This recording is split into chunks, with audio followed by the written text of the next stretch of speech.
What's going on, y'all? It's your girl Danny Go, and we're on episode 4 of Entertainment Talk. Before you do anything, make sure y'all subscribe to my channel so y'all can get notified whenever I post new videos. So today I'll be talking about this week's episode of Power, Will Smith sitting down with Rap Radar, Kylie Jenner being named self-made billionaire, I guess, Wiz Khalifa's new album, and poor Troll-Azealia Banks crying and getting what she deserves. So let's get started and I'll tell y'all what's going on. So Will Smith sat down with Rap Radar to do an interview, and he was just talking about how he got started in music and how he got started in Fresh Prince, as well as letting Jaden, his son, wear a Batman outfit to his prom. Now what y'all think? Whenever, like, if y'all have kids now, because I don't have any kids, but if y'all have kids, would y'all let y'all kid wear a Batman outfit to his prom? I mean, personally, me, if that's what they want to do, I wouldn't really want them to, but hey, as long as they not naked, I don't, it don't too much bother me. And if it's gonna be any superhero, let it be Batman, and at least let them wear it classy, you know what I mean?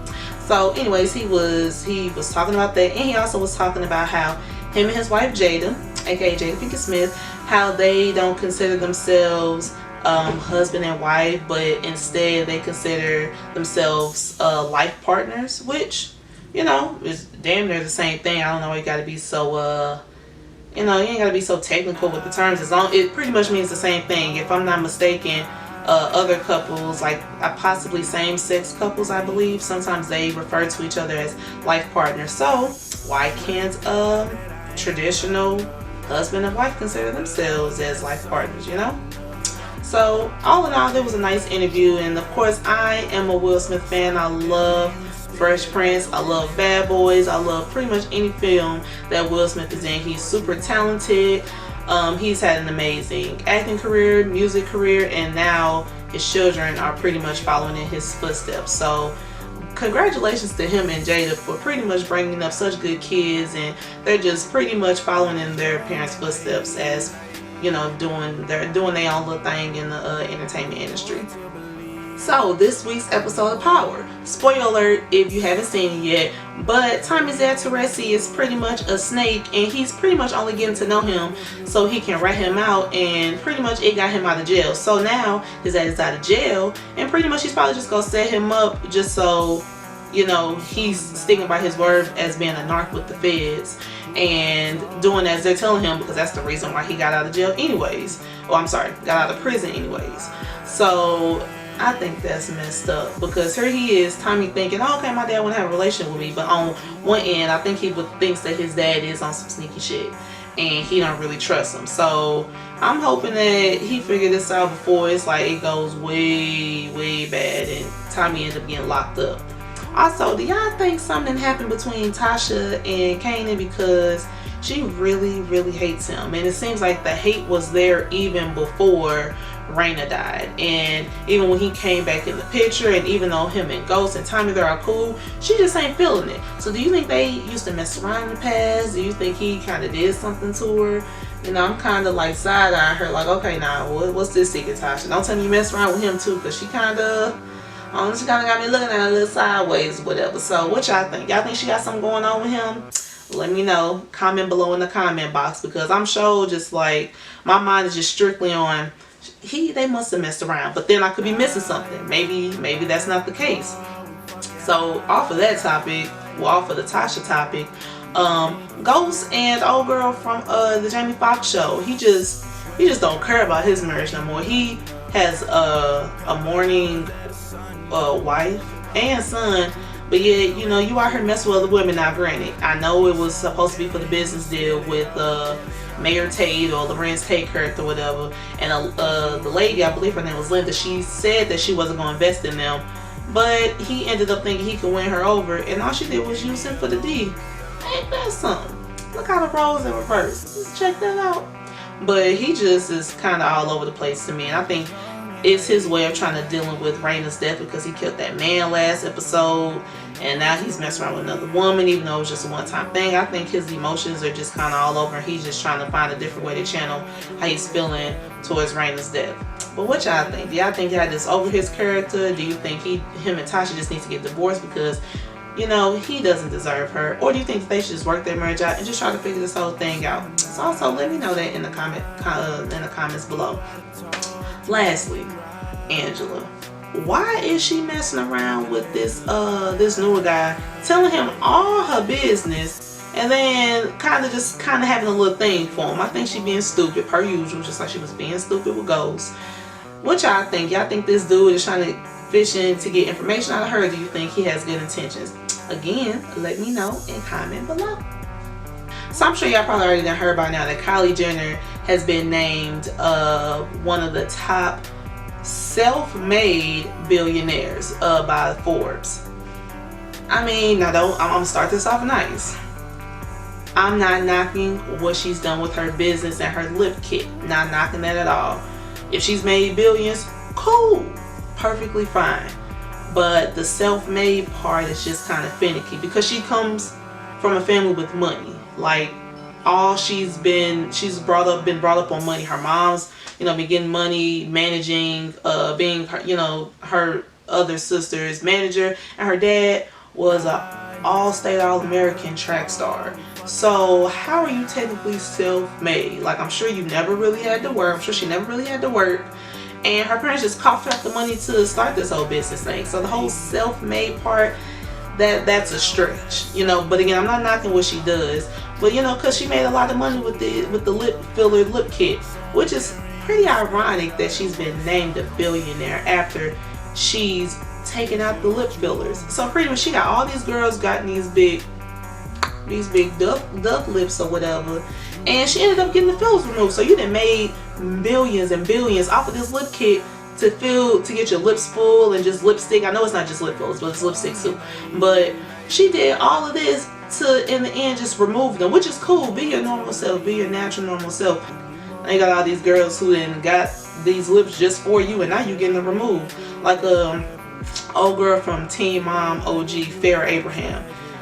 She was showing, and her lips was way bigger than Kylie. She was saying that she was getting hers removed too, which was like maybe a day or two after Kylie had got hers removed. So that just shows the influence that Kylie has on, you know, her fans. Now granted, Farrah could have just got hers removed just because, but it's just pretty ironic that she got hers removed like 2 or 3 days after Kylie announced that she got hers removed. And she looks so much better without them.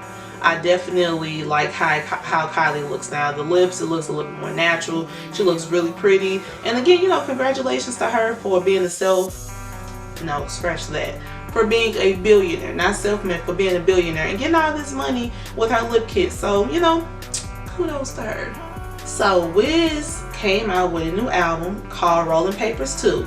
Now, I haven't really been feeling Wiz's albums like in the past couple years. I think the last good album I really liked of his was ONIFC. I don't know what it stands for, but that was like the last good album I really liked of his. So anything else in between then, I didn't really care for, because when I started listening to Wiz, I was listening to Cushion Orange Juice, what's the other one, when it had Burn After Roll and whatnot, like his mixtape days. And then when he came out with Cabin Fever 2 and all of that, that's when I was like a big Wiz fan. So he's kind of just transformed into like this mainstream media, which is cool. You don't want your music to just be straight hip hop and rap. You want it to be, you know, branch out into the pop, into different stations and whatnot.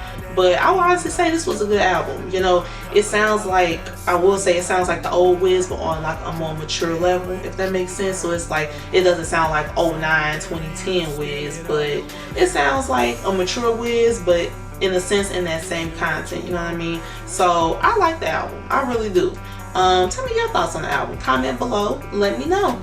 Lastly, good old Azealia Banks. So Azealia Banks went on Wildin' Out, and it hasn't been aired yet. You know, she was just recording Wildin' Out with Nick Cannon and the rest of the crew, and she apparently cried. They hurt her poor little feelings, which is so ironic because she's always trolling somebody. So apparently she went on the show, they was cracking jokes because, you know, they're the king and queens of joning and flaming and just talking about people. So apparently they called her ugly, and she got mad and she tried to shoot another joke back, but that didn't work. And the cast or whoever she was going back and forth with, they came at her a little bit harder, and according to her, she said they were all colorism jokes, and it was just, you know, it was just kind of no, you know, not really needed. It was unnecessary, but apparently it made her feel some kind of way, and she started crying. Then once they had to stop recording it, and she pretty much was done with the games, and she pretty much only came on there in the first place to to perform her song. But somehow she got thrown in the wild style, the freestyles or whatever. So what had happened was, whenever she just said, you know, I'm done with the game, you know, she quit the game because she started crying. And then she came back and did her performance, and apparently it was an issue with that.